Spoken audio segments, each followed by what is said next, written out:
first time I imagined what being in hell would feel like, I was 6 years old. In an attempt to scold me for my disobedience at home, my aunt quotes the book of Exodus, chapter 20, verse 12. Honor thy father and mother, so that thy days may be long in the land. She says it as a threat, an attempt to curb my habit of letting the tongue run wild, lest it lead me right to death's door. It wasn't the words themselves, but the ashes in the teeth when she said them. How the scripture wrapped itself like a blanket of knives around my tiny body. I was so small then, barely a coffee stain on the back seat of my mother's Toyota Camry. She drives a silver Volvo now. It looks like one of God's nickels gone missing. I sometimes feel the same way, as if something wonderful within me has evacuated its throne, too. I've wanted to be a pastor ever since I was in kindergarten.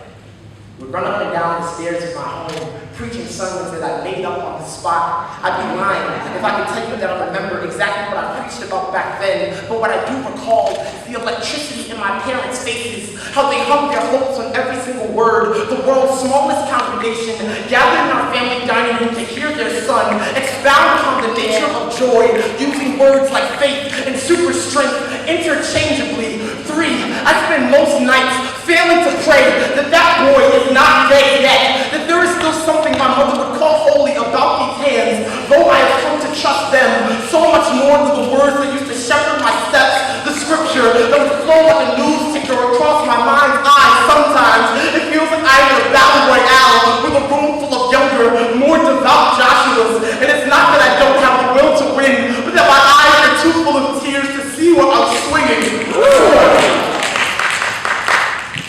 The day before what would have been my first sermon, I wrote a one-page email to the pastor of my church saying that I would not be showing up.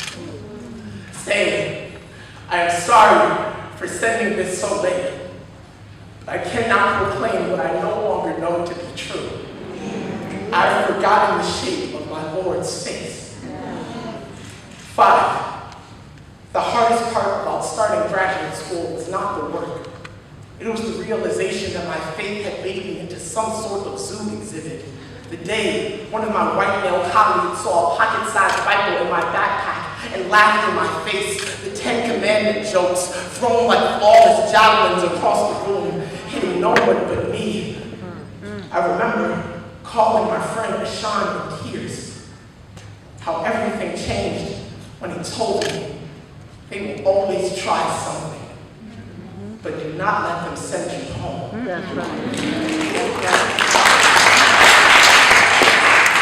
They have not earned that right. 6, 2 months ago, my 3-year-old nephew looks in the sky and asks, how come when I pray, God doesn't speak back?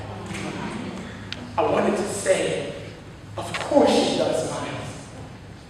Just look at your mother's face. Gaze into her frozen lake eyes and lose yourself in all that glow. There is so much that we simply do not know. So much beauty to be found in the depths of an honest question.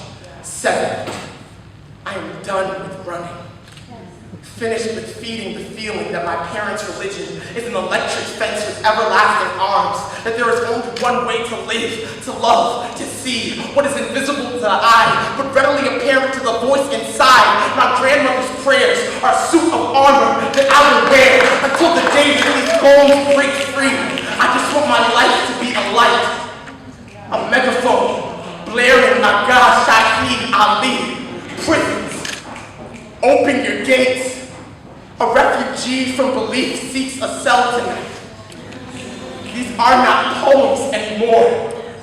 This is me trying to build a diorama of heaven for the people I love. May all fear be expelled.